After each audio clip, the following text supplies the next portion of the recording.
उत्तराखंड को rail budget में बड़ा तोहफा। विभिन्न परियोजनाओं के लिए 5,131 करोड़ की मंजूरी। सीएम धामी ने केंद्र का जताया आभार।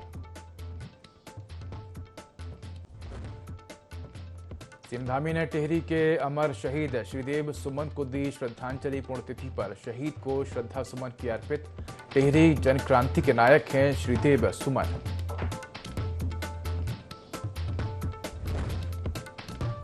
स्वास्थ्य मंत्री धन सिंह रावत की पीएम मोदी से मुलाकात। राज्य के विकास के मुद्दे पर हुई बातचीत। तीसरी बार प्रधानमंत्री बनने पर दी बधाई।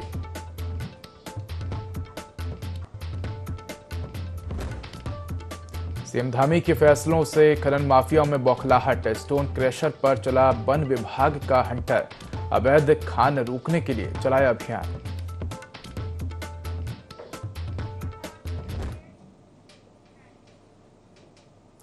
नमस्कार, मैं उदय। देवभूमि लाइव में आपका स्वागत है। बुलेटिन की शुरुआत करेंगे तमाम बड़ी खबरों के साथ।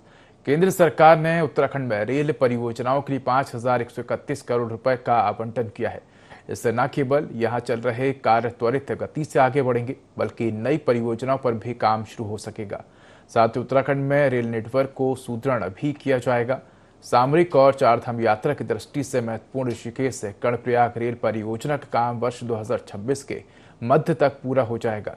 वहीं सूबे के मुख्यमंत्री पुष्कर सिंह धामी ने प्रधानमंत्री और रेल मंत्री का धन्यवाद करते हुए कहा कि उत्तराखंड विकास के लिए ये बहुत अच्छी बात है। इस बजट के माध्यम से रेल विस्तार और पुराने रेलवे नवनिर्माण के लिए कारगर साबित होगा।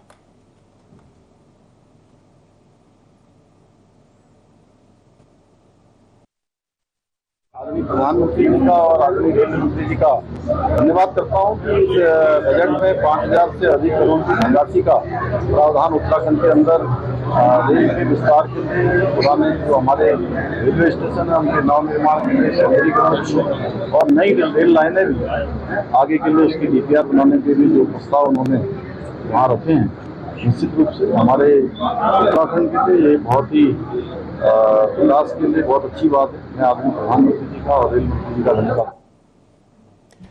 मुख्यमंत्री पुष्कर सिंह धामी ने टिहरी जनक्रांति के नायक अमर शहीद श्रीदेव सुमन की पुण्यतिथि पर उनकी तस्वीर पर श्रद्धा सुमन अर्पित कर श्रद्धांजलि दी। सीएम ने कहा कि श्रीदेव सुमन ने अपने समय की कठिन परिस्थितियों में लोकशाही के लिए संघर्ष किया, साथ ही अपने जीवन का बलिदान दिया। समर्पण और संघर्ष से परिपूर्ण श्रीदेव सुमन की जीवन गाथा सदैव हमें मातृभूमि की सेवा के लिए प्रेरित करती रहेगी।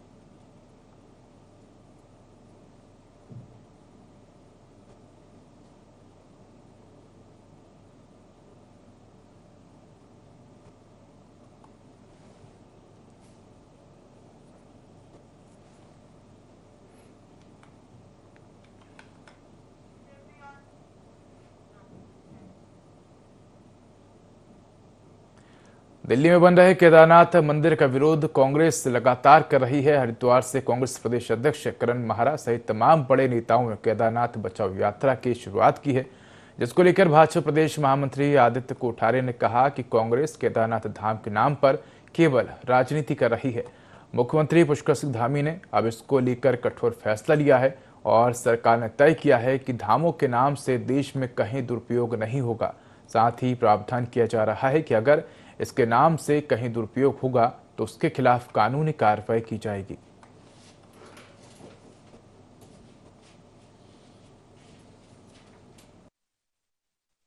कांग्रेस केदारनाथ धाम के नाम पर केवल राजनीति कर रही है और ऐसा नहीं है कि बद्रीनाथ धाम या केदारनाथ धाम के नाम से देश भर में कहीं अन्य दुरुपयोग न हुआ हो। पहले भी बहुत बार दुरुपयोग हुआ है, लेकिन प्रदेश के यशस्वी मुख्यमंत्री आदरणीय पुष्कर सिंह धामी जी ने इस पे कठोर निर्णय लिया है और सरकार ने ये तय किया है कि धामों के नाम से देश में कहीं भी इसका दुरुपयोग नहीं होगा। इसके लिए कैबिनेट ने निर्णय ले लिया है। उत्तरकाशी जिले के प्रभारी मंत्री प्रेमचंद अग्रवाल की अध्यक्षता में जिला योजना समिति ने चालू वित्तीय वर्ष की योजना के लिए 76 करोड़ 57 लाख का परिव्यय अनुमोदित किया है, जो कि पिछले साल की तुलना में 8.04% अधिक है।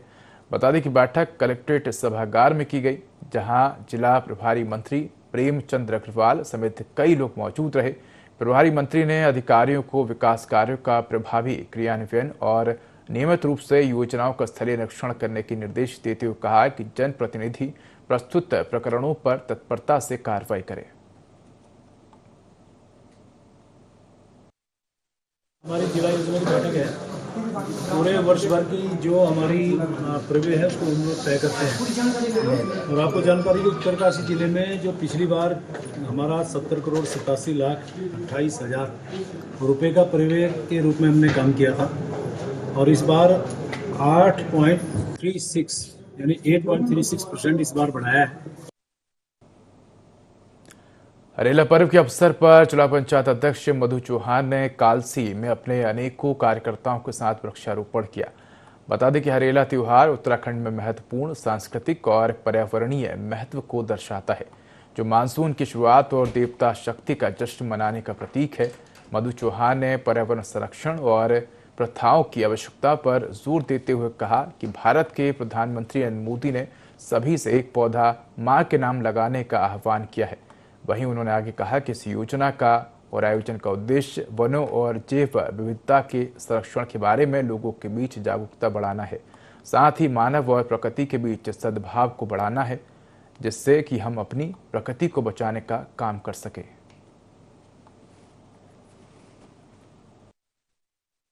देखिए, उत्तराखंड का जो लोक पर्व है हरेला, जो कि पूरे सावन के महीने चलता है, उसमें पूरे उत्तराखंड में आज से नहीं, हमारे जो पूर्वज उन लोगों ने ये प्रणाली शुरू करी थी कि पूरे सावन में पेड़ लगेंगे।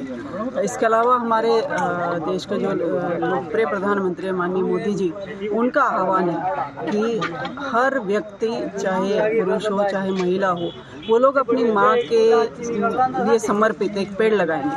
अगर आपकी माँ जीवित है तो माँ को साथ लेकर, अगर जिनकी माँ आज इस दुनिया में नहीं है वो माँ के फोटो के साथ सभी लोग अपनी माँ के नाम से एक पेड़ लगाएंगे।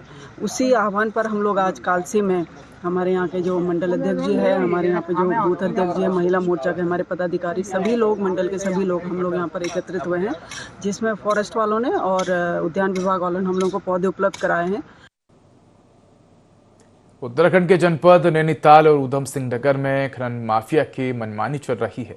खनन माफिया की इतनी मनमानी चल रही है कि प्रशासन के अधिकारी भी इनकी गतिविधियों पर रोक नहीं लगा पा रहे हैं।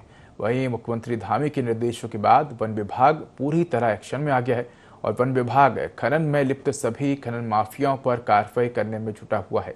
वन विभाग की टीम ने अब तक 5 स्टोन क्रेशरों को सीज किया है और अभी दर्जनों से अधिक स्टोन क्रेशरों की विभाग की टीम द्वारा जांच की जा रही है। इतना ही नहीं, वन विभाग की टीम द्वारा कोसी नदी में चल रहे अवैध खनन को रोकने के लिए नदी के चारों तरफ खाई खोद दी गई है।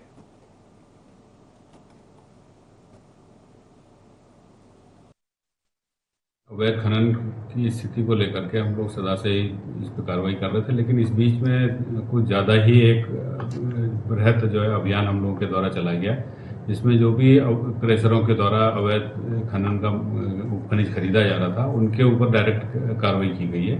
तो इस तरह गुलजारपुर और गोबरा और जोगीपुरा के जो मिलाकर कुल मिला के 9 क्रेशर और जो स्टॉक हैं उनके ऊपर कार्रवाई की गई है और उनको सीज करने की कार्रवाई की गई है। बाकी उनके ऊपर तो बड़ा जुर्माना लगाने के लिए जो खान विभाग अपने स्तर से कार्रवाई।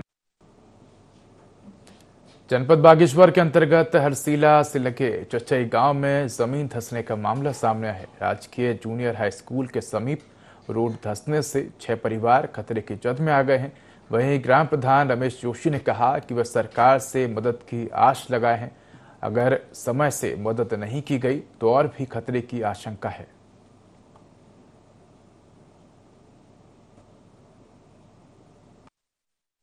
8-9 बजे के आसपास में हमारे ग्राम पंचायत चचई में जो निर्माणाधीन मोटर मार्ग है, हमारे निर्माणाधीन मोटर मार्ग के किलोमीटर 2 में जूनियर हाई स्कूल चचई के समीप ऊपर से रोड धंस जाने के कारण और रोड के ऊपर से मलबा आने के कारण हमारे ग्राम पंचायत के तोक साली खेत में 6-7 लोगों के घरों को खतरा बना हुआ है, जहाँ के ऊपर से पत्थर, बड़े बड़े बोल्डर और मलबा आने से लोगों को बहुत खतरा बना हुआ है। जैसे मेरे शासन और प्रशासन से अनुरोध है कि वो जल्दी से जल्दी इस विषय पर संज्ञान लेते हुए त्वरित कार्रवाई कर हमको इस समस्या से निजात दिलाने की कृपा कीजिएगा। रुड़की के खंजरपुर में एक बिजली कर्मी की सड़क दुर्घटना में मौत हो गई। मौके पर पहुंची पुलिस ने शव का पंचनामा बनाकर कार्रवाई शुरू कर दी है। पुलिस ने मामला दर्ज कर लिया है और वाहन चालक की तलाश कर रही है। इस मामले में रुड़की सीओ नरेंद्र पंत ने बताया कि पूरे मामले की जानकारी मिल गई है। दोषी वाहन चालक फरार चल रहा है, उसको जल्द गिरफ्तार कर लिया जाएगा। मेरा लड़का सुबह ही काम के लिए निकला, बिजली इलेक्ट्रिशियन का काम करता था। अभिषेक उसका नाम था। वो सुबह ही अपना काम पे इलेक्ट्रिशियन काम पे जा रहा था। जीटी रोड पे सुरेश जैन के घर के सामने उसे फॉर्चून ने एक्सीडेंट करा और उसकी वहीं पे मृत्यु हो गई। और मैं प्रशासन से ये अपील करता हूँ कि मुझे इंसाफ चाहिए। देखिए, कल प्रातः 4:30 बजे के लगभग एक फॉर्च्यूनर गाड़ी से एक्सीडेंट हुआ है।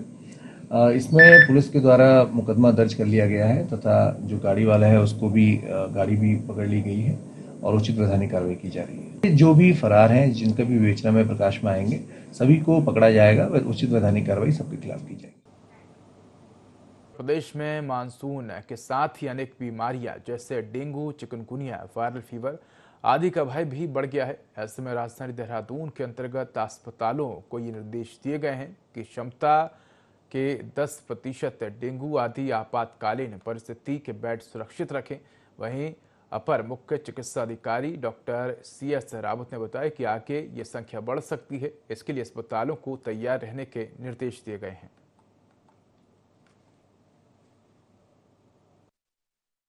जितने भी हॉस्पिटल है, चाहे सरकारी हो चाहे प्राइवेट हैं, उनके लिए हमारे यहाँ से निर्देशित किया गया है कि वो अपने टोटल बेड्स का, अभी तो हमने 10% रिजर्व कराया है डेंगू के लिए अपने बेड्स को।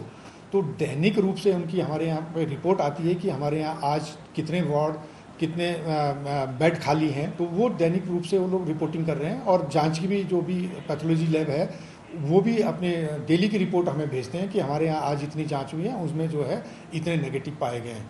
तो और पैथोलॉजी लैब की हम लोग खुद भी मॉनिटरिंग कर रहे हैं। लैब टेस्ट के लिए भी हमारे यहाँ से जो है शुल्क निर्धारित करे गए हैं कि तो उससे कोई अगर ज़्यादा लेता है तो उन पर हम कार्रवाई कर रहे हैं। श्रावण के पवित्र माह में प्रचलित कावड़ यात्रा के दौरान प्रतिदिन हजारों की तादाद में शिव भक्त गंगोत्री धाम पर कावड़ लेने आ रहे हैं। पुलिस अधीक्षक उत्तरकाशी अपर्ण यदुवंशी ने कावड़ यात्रा को सकुशल और सुरक्षित तरीके से संपन्न करवाने के लिए कावड़ रास्ते पर पुलिस व्यवस्था के पुख्ता इंतजाम करने के साथ साथ कावड़ियों को भी जागरूक किया जा रहा है। कावड़ मार्ग का निरीक्षण करते हुए तेखला बाईपास पर शिव भक्तों का स्वागत करते हुए कावड़ियों और राहगीरों को पेयजल, फलाहार, जूस, बिस्कुट आदि वितरित किए गए।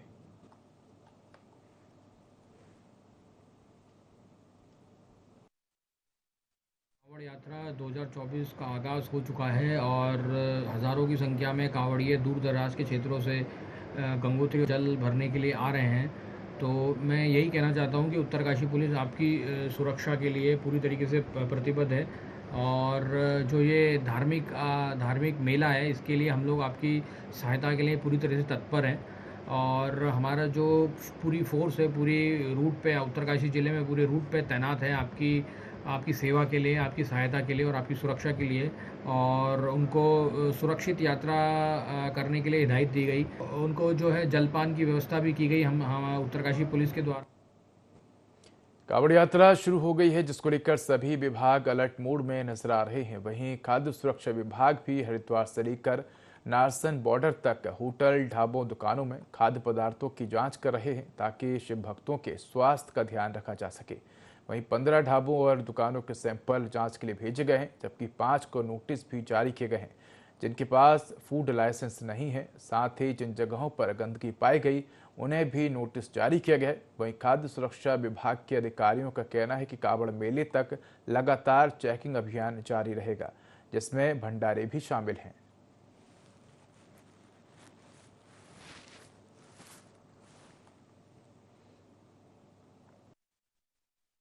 में काफ़ी भीड़ हो जाती है, जिसमें मिलावट की आशंका ज़्यादा रहती है। हमारे आयुक्त महोदय के निर्देश अनुसार और जिलाधिकारी महोदय के निर्देश अनुसार ये है कि लगातार इन खाओं के दौरान जो भी अस्थायी अस्थायी जो भी स्टॉल लग रहे फूड के, उन पे विशेष निगरानी रखी जाए। तो हमारे फूड सेफ्टी ऑफिसर की हमने 3 टीम बना रखी है जो कंटिन्यू इंस्पेक्शन कर रही है। तो आज मैं स्वयं भी इस टीम के साथ जुड़ा हूँ और आज हमने मंगलौर से लेकर नारसन बॉर्डर तक जितने भी ढाबे लोग उनको चेक किया है। 33 के आसपास हमने इंस्पेक्शन की है, जिसमें 15 सैंपल हमने जांच के लिए भेजे हैं और 5 लोगों पर लाइसेंस नहीं पाए गए थे जो कि पहले से इस्टेब्लिश थे। तो उनको हमने नोटिस भी जारी कर दिया, जो कि हमें 1-2 दिन के अंदर जवाब देंगे। अदरवाइज उनके खिलाफ FS एक्ट के अंदर हमने खारिज अधिकारी को निर्देश कर दिया कि इनकी कार्रवाई की जाए। जिला विधिक सेवा प्राधिकरण के सचिव भवदीप रावते ने न्यायिक बंदी गृह लोहाघाट का निरीक्षण किया। सचिव ने बंदियों से उनके खान पान, निःशुल्क अधिवक्ता प्रदान किए जाने और स्वास्थ्य के बारे में जानकारी ली और बंदियों को उनके अधिकारों के बारे में जानकारी भी दी। इसके अलावा बंदी गृह में दी जा रही सुविधाओं के बारे में पूछा गया और संबंधितों को आवश्यक दिशा निर्देश दिए गए। साथ ही न्यायिक बंदी गृह में स्थापित लीगल एंड क्लिनिक का निरीक्षण कर रजिस्टरों का अवलोकन किया और लोहाघाट थाने के अधिकारियों से नए भारतीय कानूनों के संबंध में वार्तालाप की।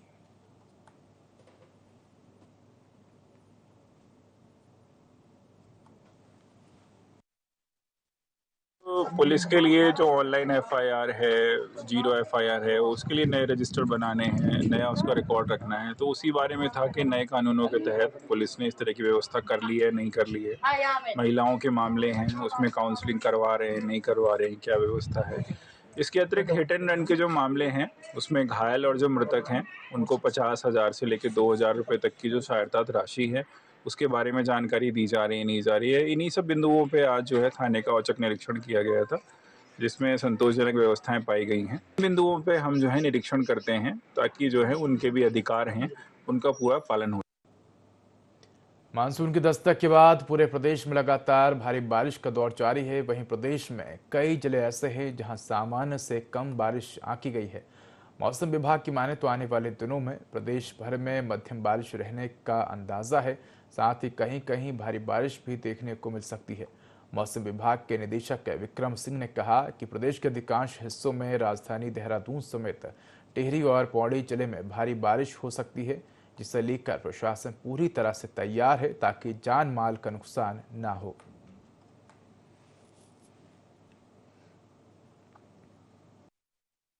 की बात करते जून में तो थोड़ी हमको कम थी, डेफिशिएंट का मानसून जो है, लेकिन जुलाई में हमको अच्छी बारिश मिली और आज आपकी जो है 5 से 6 दिन और बचे हमारे जुलाई के, तो उसमें भी ठीक ठाक एक्टिविटी आगे मिलेगी। सीजन की हम बात करें तो उसमें बिल्कुल हम नॉर्मल पे पहुंच गए हैं। -4 है तो -19 से +19 के बीच अगर रेन मिली है तो वो नॉर्मल में आती है। जो हैवी रेन से अगर बात कर लें जैसा आज है तो देहरादून हमने रखा है, इसी तरह जो है नैनीताल है, पौड़ी है या अंदर बागेश्वर जो है, इन डिस्ट्रिक्ट में हमने हैवी रेंस रखा।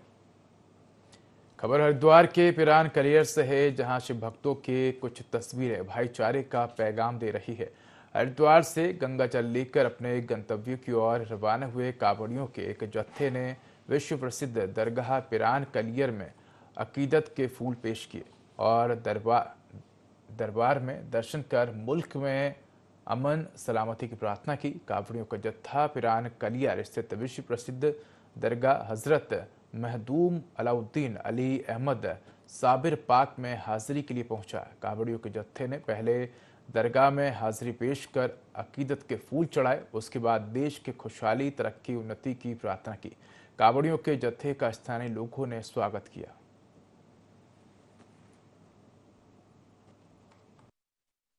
दरगाह में दर्शन के लिए जाएं तो हमें यहाँ के बहुत अच्छा लगा। यहाँ कुछ जो कहते हैं कि एक शक्ति है, पावर है, वो हमें यहाँ पे आके महसूस हुई। ठीक है, तो हमें यहाँ बहुत अच्छा लगा। हमें भाईजान ने जिस तरह से हमें रिस्पेक्ट दी है उसका हम दिल से धन्यवाद करते हैं।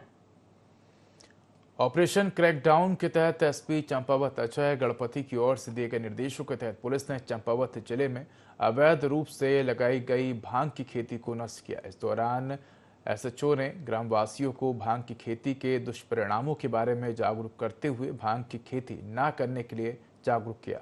साथ ही अवैध भांग की खेती को करने के संबंध में कानूनी प्रावधानों के बारे में जानकारी दी। एसएचओ अशोक कुमार ने कहा कि जो व्यक्ति अवैध भांग की खेती करते हुए पाया जाएगा उसके खिलाफ नियम अनुसार वैधानिक कार्रवाई की जाएगी।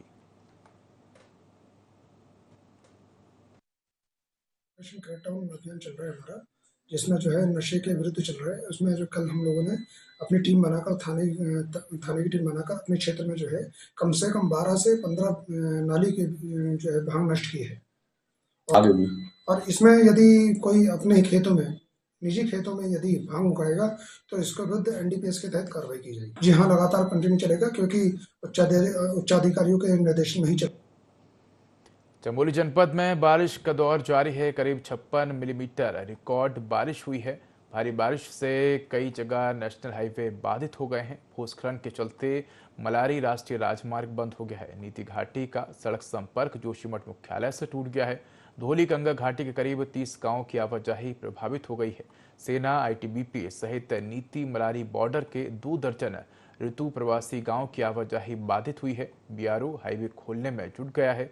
हाईवे बंद होने से दोनों छोर पर वाहनों की लंबी लंबी कतारें लग गई हैं।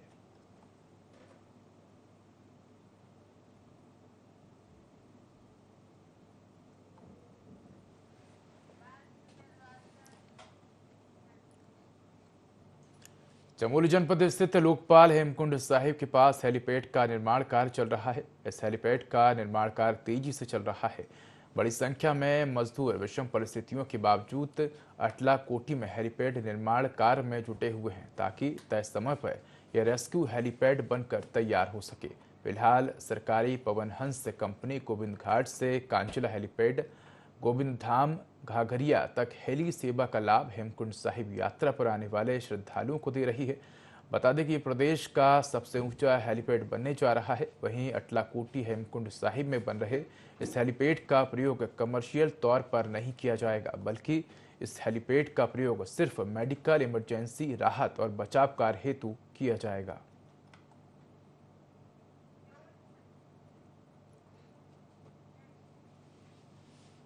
तो फिलहाल इस बुलेटिन में इतना ही। खबरों का अधिक अपडेट के लिए देखते रहिए IND24। नमस्कार।